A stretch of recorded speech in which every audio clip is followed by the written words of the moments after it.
여러분은 지금 이 순간 모르는 사이 노후 자금이 새어나가고 있다는 사실을 알고 계신가요? 많은 분들이 큰돈을 쓸 때는 조심하지만 정작 매일 조금씩 빠져나가는 돈에는 무감각합니다. 그런데 바로 그 작은 구멍이 여러분의 노후를 무너뜨리고 있습니다.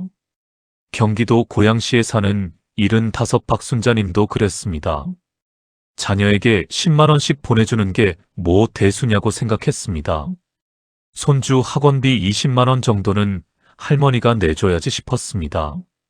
그런데 어느 날 병원비가 필요해 통장을 확인했을 때 박순자님은 그만 주저앉고 말았습니다. 분명 1,000만 원은 있을 거라 믿었던 통장에 200만 원밖에 남지 않았던 겁니다. 통계청 조사에서도 고령층 가계 지출에서 자녀 지원 비중이 매년 증가한다고 경고합니다. 그렇다면 여러분은 지금 어떤 소비를 하고 계신가요? 혹시 나도 모르게 새어나가는 돈은 없으신가요? 오늘 이 영상이 마음에 와닿으셨다면 댓글로 숫자 1을 남겨주세요. 그럼 시작하겠습니다. 첫 번째, 노후를 무너뜨리는 가장 위험한 소비 습관은 가족에게 반복적으로 돈을 주는 습관입니다. 이 말이 불편하실 수 있습니다. 하지만 현실입니다. 여러분은 혹시 가족을 돕다가 어느 순간 그게 짐이 되었던 적 없으신가요? 박순자님의 이야기를 들어보시죠. 남편과 평생 모은 노후 자금이 있었습니다. 본인도 절약하는 편이었고 걱정은 없다고 생각했습니다. 그런데 자녀가 갑자기 돈이 필요하다고 하면 어떻게 모른 척 하겠습니까? 손주가 학원을 바꾼다는데 준비물이 필요하다는데 어떻게 외면하겠습니까? 박순자님은 그때를 이렇게 회상했습니다. 한두 번이었을 때는 그냥 부모 마음이었어요. 근데 그게 습관이 될 줄은 정말 몰랐죠. 10만 원, 20만 원, 작은 돈이라고 생각했습니다. 그런데 그게 몇 달, 몇 해 동안 반복되니까 눈덩이가 되어버렸습니다. 처음엔 손주 학원비로 20만 원을 보냈습니다. 다음 달엔 자녀가 병원비가 급하다며 30만 원을 요청했습니다. 그 다음 달엔 손주 교복값으로 40만 원이 필요했습니다. 한 번 도와주니 두 번째는 더 쉬워졌고 세 번째는 당연해졌습니다. 더 큰 문제는 가족들이 박순자님의 상황을 정확히 몰랐다는 겁니다. 도움받는 게 당연해졌습니다. 자녀는 엄마 통장에 아직 여유가 있다고 믿었고 손주는 할머니가 무엇이든 해줄 수 있다고 생각했습니다. 박순자님도 거절하는 법을 몰랐습니다. 아니, 정확히는 거절할 용기가 없었습니다. 자녀에게 서운한 소리를 들을까봐, 손주가 실망할까봐 그저 참고 또 지갑을 열었습니다. 그러다 건강검진에서 추가 검사가 필요하다는 통보를 받았습니다. 병원비를 내려고 통장을 확인하는 순간 박순자님은 충격을 받았습니다. 본인이 생각한 금액과 실제 잔액이 너무 달랐던 겁니다. 분명 1,000만 원 정도는 있을 거라 생각했는데 실제로는 200만 원도 채 남지 않았습니다. 지난 3년 동안 800만 원이 넘는 돈이 조금씩, 그러나 꾸준히 빠져나갔던 겁니다. 그제야 깨달았습니다. 본인이 감당 못할 지출을 계속해왔다는 것을요. 통계청 자료를 보면 자녀 지원이 노년층 지출에서 차지하는 비중이 계속 늘고 있습니다. 20년 전만 해도 노년층 가계 지출에서 자녀 지원은 10% 미만이었습니다. 하지만 지금은 20%를 넘어섰습니다. 보건복지부 역시 노후 빈곤 위험 요인으로 가족 부양 부담을 지목했습니다. 부모의 따뜻한 마음이 결국 본인의 노후를 위협하는 칼이 되는 겁니다. 그럼 어떻게 해야 할까요? 가장 먼저 해야 할 일은 경계를 분명히 세우는 겁니다. 한 달에 얼마까지 도와줄 수 있는지, 이번 한 번만 가능한 건지 명확하게 정해야 합니다. 애매하게 두면 본인도 가족도 헷갈립니다. 예를 들어 한 달 지원 한도를 10만 원으로 정했다면 그 이상은 절대 넘기지 않는 겁니다. 손주가 추가로 필요하다고 해도, 자녀가 급하다고 해도 정해진 선을 지켜야 합니다. 때로는 솔직한 말이 필요합니다. 박순자님도 용기를 내서 자녀에게 이렇게 말했습니다. 엄마도 이제는 조심해야 할 것 같아. 나도 준비가 필요하니까. 그 말을 꺼내는 게 얼마나 어려웠겠습니까? 밤새 고민했다고 합니다. 자녀가 섭섭해하면 어쩌나, 손주가 실망하면 어쩌나 수없이 망설였습니다. 하지만 그 말을 전한 뒤 오히려 자녀가 먼저 미안하다고 했습니다. 엄마 상황을 생각 못했다고, 이제부터는 조심하겠다고 말했습니다. 그 뒤로 지출도 자연스럽게 줄었습니다. 부모로서 돕고 싶은 마음, 손주를 챙겨주고 싶은 마음, 너무나 자연스럽습니다. 하지만 여러분의 노후가 무너지면 결국 자녀에게 더 큰 부담이 됩니다. 지금 100만 원을 아껴두면 나중에 병원비로 1000만 원을 자녀에게 손 벌리지 않아도 됩니다. 지원을 줄이는 게 사랑을 줄이는 게 아닙니다. 서로의 삶을 지키는 배려입니다. 작은 지원의 반복이 가장 큰 재정 누수가 됩니다. 스스로에게 분명한 원칙을 세우고 미래를 위한 안전선을 지키십시오.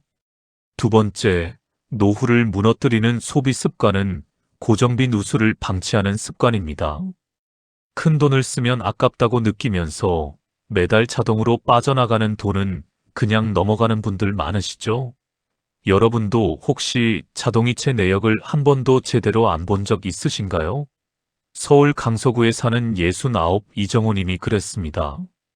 젊을 때 가입한 통신요금제를 그대로 쓰고 있었습니다. 이미 사용하지도 않는 부가 서비스가 붙어 있는데도 몰랐습니다. 자세히 살펴보니 충격적이었습니다.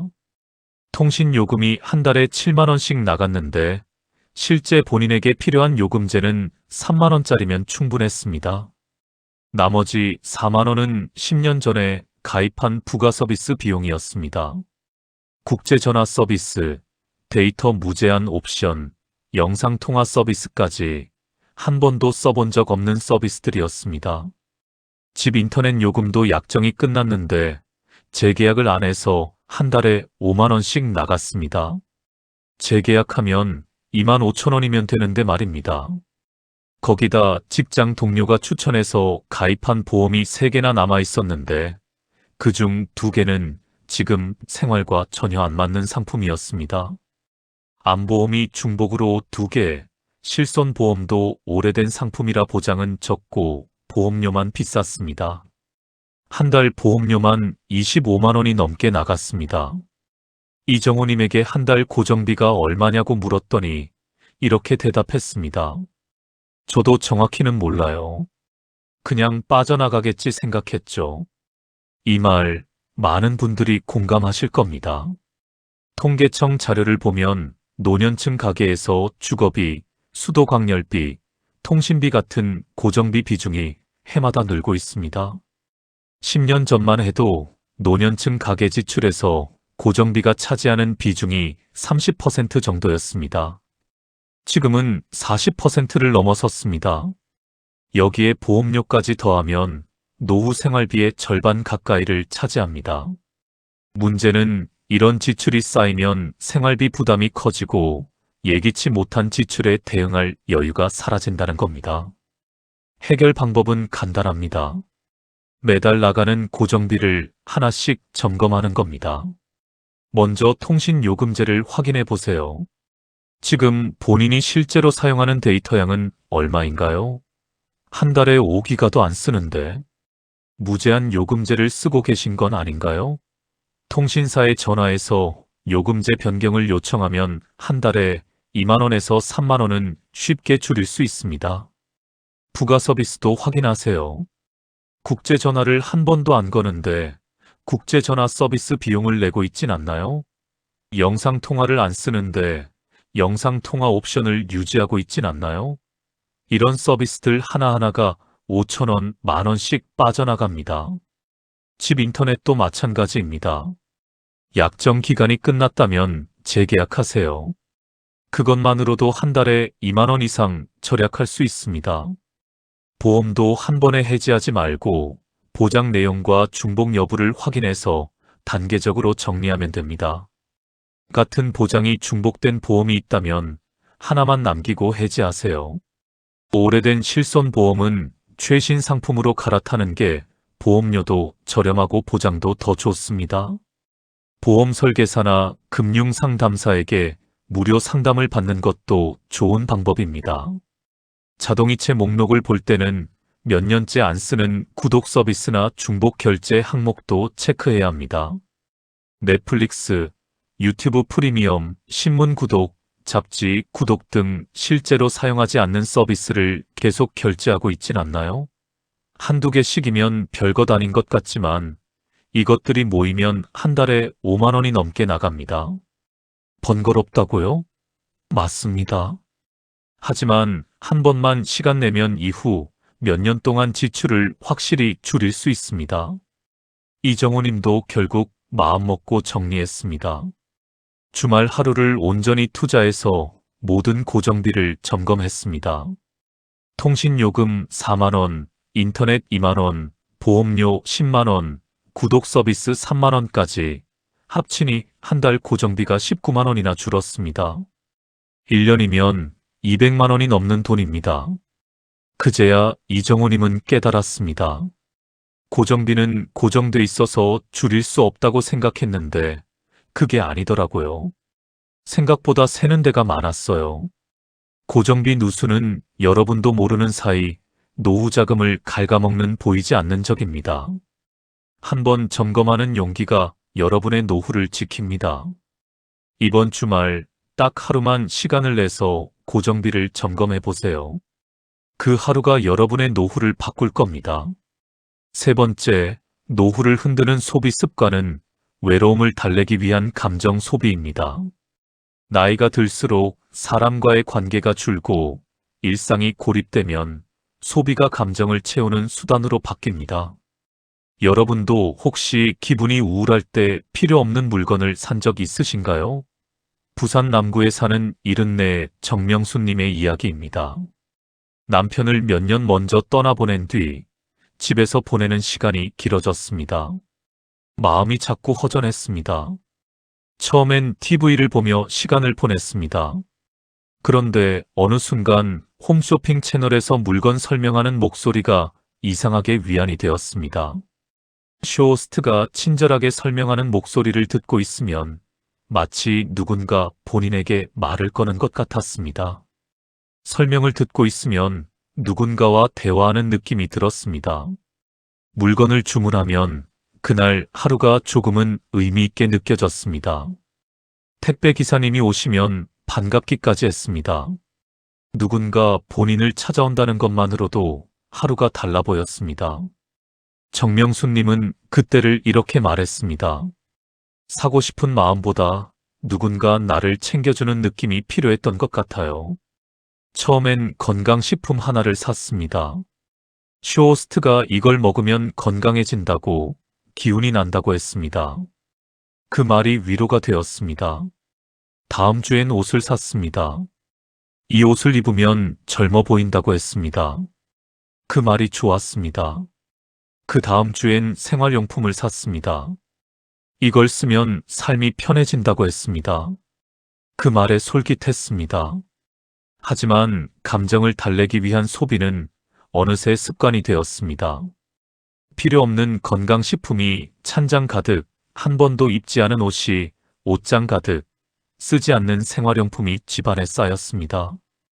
홍삼이 10박스, 영양제가 20통, 옷이 40벌, 침구류가 5세트, 주방용품이 셀 수 없이 많았습니다. 한두 번으로 끝날 줄 알았던 구매가 한 달에 5번, 6번 반복되었습니다. 1년 동안 사용한 총액을 계산해 보니 충격이었습니다. 980만 원, 거의 1000만 원에 가까운 돈이 나갔습니다. 그제야 정명수님은 실감했습니다. 본인이 감정에 휘둘려 소비해 왔다는 걸요. 정말 필요해서 산 게 아니라 외로움을 달래려고 산 거였습니다.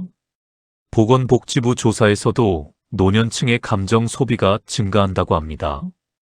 특히 배우자를 잃었거나 자녀 접촉이 줄어든 고령 여성에게서 더 높게 나타납니다. 한 연구에 따르면 홀로 사는 노년층의 30% 이상이 감정 소비 경험이 있다고 답했습니다. 외로움은 마음뿐 아니라 지출 구조까지 바꿔버립니다. 그럼 어떻게 해야 할까요? 소비 대신 감정을 돌볼 다른 방법을 찾아야 합니다. 정명순 님도 이후로는 생활 패턴을 바꿨습니다. 집 가까운 공원을 하루 한 번 산책했습니다. 아침 8시면 꼭 나가서 30분씩 걸었습니다. 공원에 나가니 같은 시간에 산책하는 분들이 보였습니다. 처음엔 가볍게 인사만 나눴습니다. 그러다 조금씩 이야기를 나누게 되었습니다. 날씨 이야기, 건강 이야기, 자녀 이야기, 소소한 대화였지만 큰 위로가 되었습니다. 동네 도서관 작은 모임에도 참여했습니다. 한 달에 2번 모여서 책을 읽고 이야기를 나누는 모임이었습니다. 거기서 비슷한 처지의 분들을 만났습니다. 같이 이야기를 나누다 보니 본인만 외로운 게 아니라는 걸 알았습니다. 누군가와 잠시라도 말을 나눌 수 있는 시간이 생기자 불필요한 소비 욕구가 자연스럽게 줄었습니다. 홈쇼핑을 보는 시간도 확연히 줄었습니다. 충동적으로 구매하기 전에 하루 정도 시간을 두는 것도 좋은 방법입니다. 장바구니에 담아뒀다가 다음날 다시 보면 생각이 달라지는 경우가 많습니다. 어제는 꼭 필요하다고 생각했던 물건이 오늘 보면 별로 필요 없게 느껴집니다. 정명순 님도 이 방법을 썼습니다. 뭔가 사고 싶으면 일단 메모해뒀다가 3일 뒤에 다시 봤습니다. 그러면 10건 중 8건은 필요 없다는 걸 깨닫게 되었습니다. 카드 대신 현금을 쓰는 것도 도움이 됩니다. 현금으로 돈을 내면 실제로 돈이 나가는 게 눈에 보입니다. 카드는 긋는 순간 잘 모르지만 현금은 지갑에서 돈이 줄어드는 게 보이니까 자연스럽게 구매를 망설이게 됩니다. 구매 속도가 느려져 충동 구매를 줄일 수 있습니다. 기분 전환을 위한 작은 소비 자체는 문제가 아닙니다. 다만 감정이 중심이 된 소비가 반복되면 지출 균형이 무너집니다. 정명순 님처럼 마음을 다른 방식으로 돌볼 작은 루틴을 만들면 소비 대신 일상을 지탱할 힘이 생깁니다. 외로움을 해결하지 못한 채 하는 감정 소비는 여러분의 노후를 잠식하는 보이지 않는 지출입니다. 오늘부터 작은 변화를 시작해 보세요. 4번째, 노후를 흔드는 소비 습관은 관계를 유지하려고 과도한 지출을 하는 습관입니다. 나이가 들수록 사람과의 인연이 더 소중하게 느껴집니다. 그래서 관계를 잃을까 두려워 필요 이상의 비용을 쓰게 됩니다. 여러분도 혹시 모임 자리에서 무심코 계산을 맞거나 선물 비용이 부담스러워도 줄이지 못한 적 있으신가요? 인천 계양구에 사는 이른한 오상길 님이 그랬습니다. 젊을 때부터 함께한 지인 모임이 있었는데 어느 순간부터 식사 자리에 가면 자연스럽게 계산을 맞게 되는 분위기가 만들어졌습니다. 처음엔 한두 번이었습니다. 그런데 그게 3번, 4번 반복되더니 어느새 당연한 일이 되어버렸습니다. 모임 멤버들도 오상길 님이 계산하는 걸 자연스럽게 받아들였습니다. 처음엔 괜찮았습니다.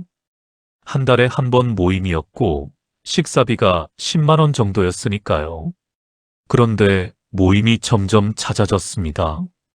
한 달에 2번이 되고 3번이 되었습니다. 거기다 생일 모임, 송년 모임, 신년 모임까지 더해지니 한 달에 4번, 5번씩 만나게 되었습니다.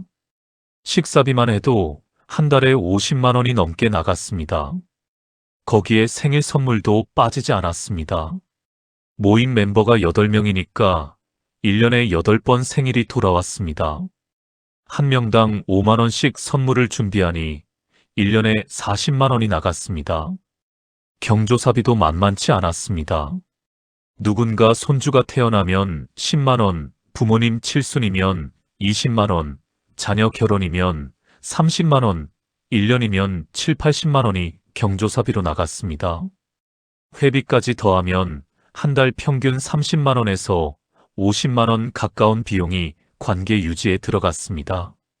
오상길님은 어느 날 집에서 지출 내역을 정리하다가 혼잣말을 했습니다. 내가 왜 이걸 당연하게 여기고 있었지? 계산해 보니 1년에 400만 원이 넘는 돈이 관계 유지 비용으로 나간 겁니다. 생활비로 쓰면 넉넉하게 몇 달을 살 수 있는 돈이었습니다. 관계를 유지한다는 이유로 지출을 못 줄이는 경우는 생각보다 흔합니다. 나이가 들수록 대인관계가 줄어드는 게 두려워 지출로 관계를 붙잡으려는 심리가 작용하기 때문입니다.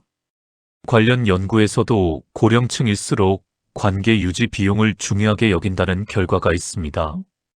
돈을 쓰지 않으면 관계가 끊어질 것 같은 두려움, 인색하다는 소리를 들을까봐 하는 걱정, 이런 것들이 지출을 부추깁니다. 하지만 이런 지출은 생활비에 영향을 주고 감당하기 어려워지면 마음의 부담으로 돌아옵니다. 오상길 님도 그랬습니다. 모임에 가면서도 마음이 편하지 않았습니다. 오늘 또 얼마를 써야 하나? 이번 달 카드값은 얼마나 나올까? 이런 걱정이 앞섰습니다. 즐거워야 할 모임이 부담이 되어버린 겁니다. 이런 상황을 바꾸려면 우선 지출 규모를 스스로 정해야 합니다. 오상길 님도 용기를 냈습니다. 먼저 관계 유지 비용의 한도를 정했습니다. 한 달에 15만 원, 그 이상은 절대 쓰지 않기로 했습니다. 그리고 어느 날 식사 자리에서 조심스럽게 이렇게 말했습니다. 이제는 저도 조금 아껴야 할 것 같습니다. 오늘은 각자 부담하면 어떨까요? 처음엔 어색했습니다. 그런데 생각보다 주변 사람들은 자연스럽게 받아들였습니다. 오히려 한 명이 이렇게 말했습니다. 나도 사실 미안했어요. 맨날 오 선생님만 계산하시니까요. 그 후로는 회비만 내고 나머지는 각자 계산하는 방식으로 바뀌었습니다. 생일 선물도 금액대를 정했습니다. 무리하지 않는 선에서 2만 원에서 3만 원 정도로 맞췄습니다. 오상길님은 그때 깨달았습니다. 관계는 지출이 아니라 함께하는 시간과 마음으로 유지된다는 걸요. 돈을 덜 쓰게 되었지만 관계가 끊어지지 않았습니다. 오히려 서로 부담 없이 만나게 되니 모임이 더 즐거워졌습니다. 한 달 관계 비용이 10만 원 정도로 줄었고 그 돈을 본인의 건강이나 취미에 쓸 수 있게 되었습니다. 관계를 위해 쓰는 비용이 전부 나쁜 건 아닙니다.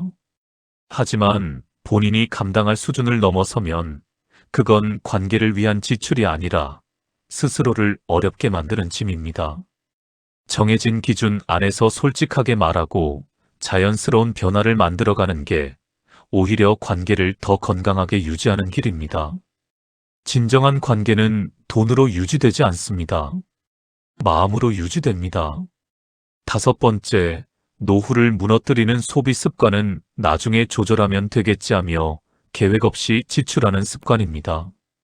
퇴직 후 한동안은 여유를 느끼고 싶어 합니다. 오랜 시간 일했으니 이제는 나를 위한 시간을 가져도 되지 않을까 싶습니다.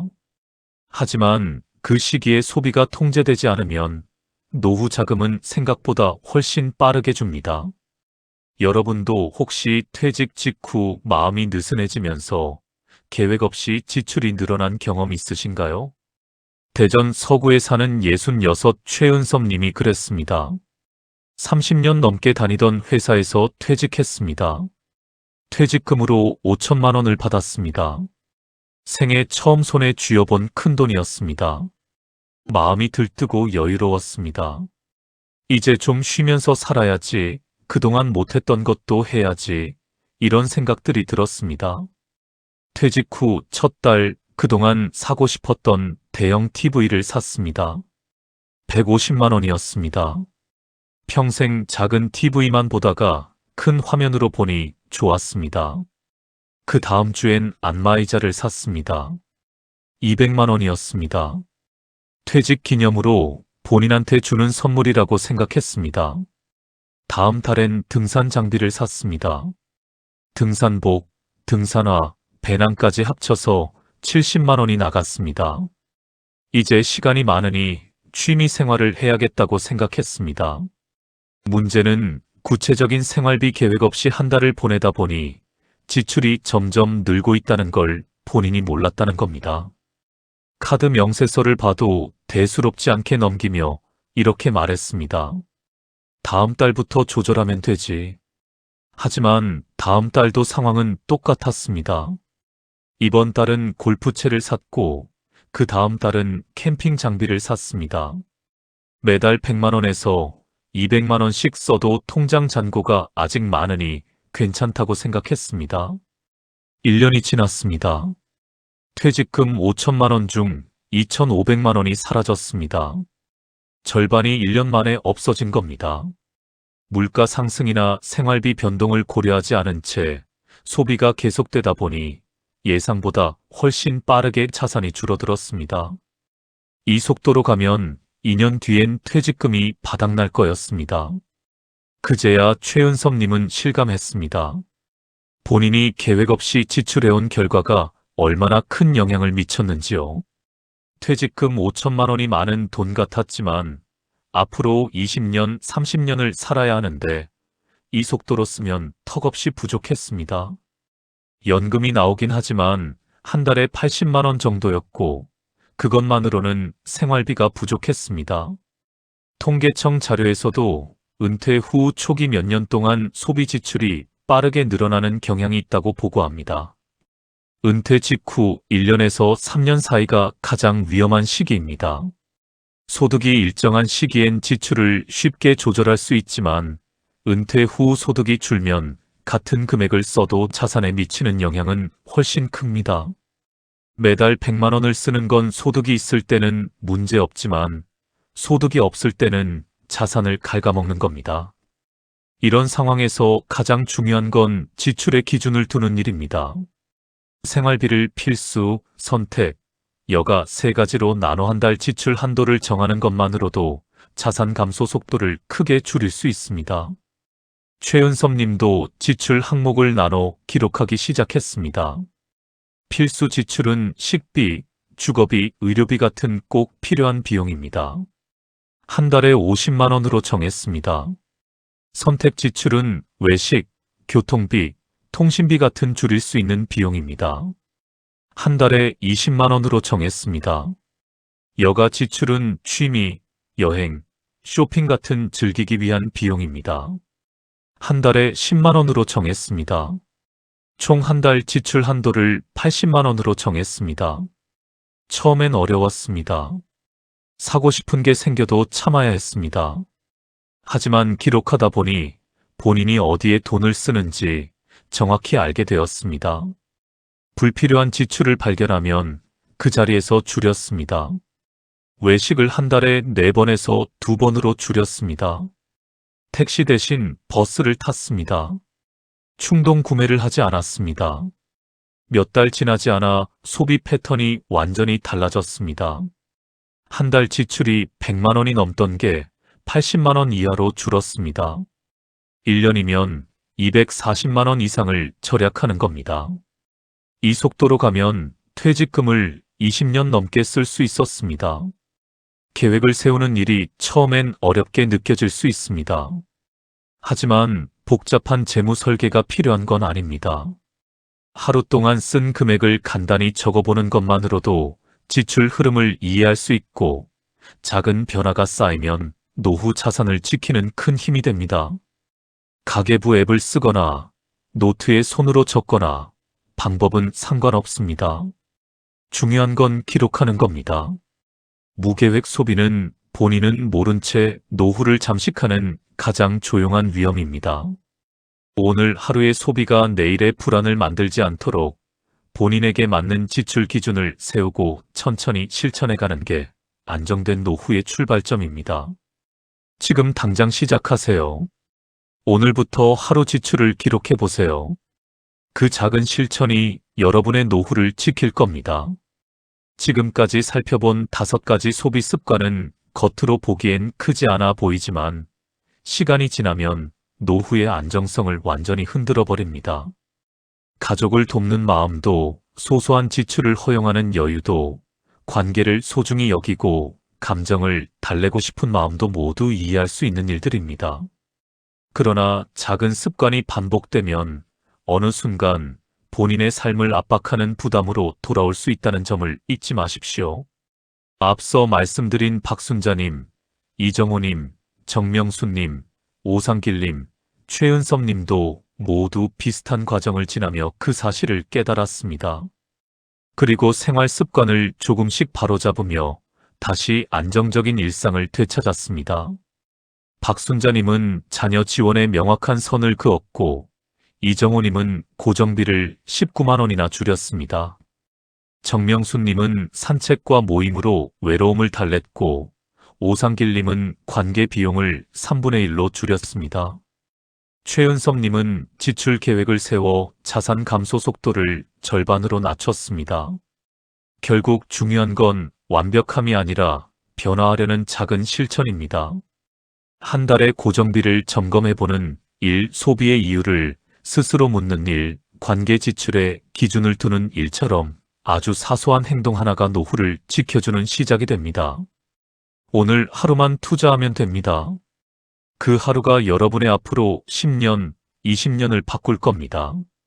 여러분도 오늘 하루 잠시 시간을 내어 스스로에게 조용히 질문해 보십시오. 나는 지금 어떤 소비 습관을 가지고 있는지, 그리고 이 습관이 앞으로의 삶을 어떻게 바꾸게 될지 말입니다.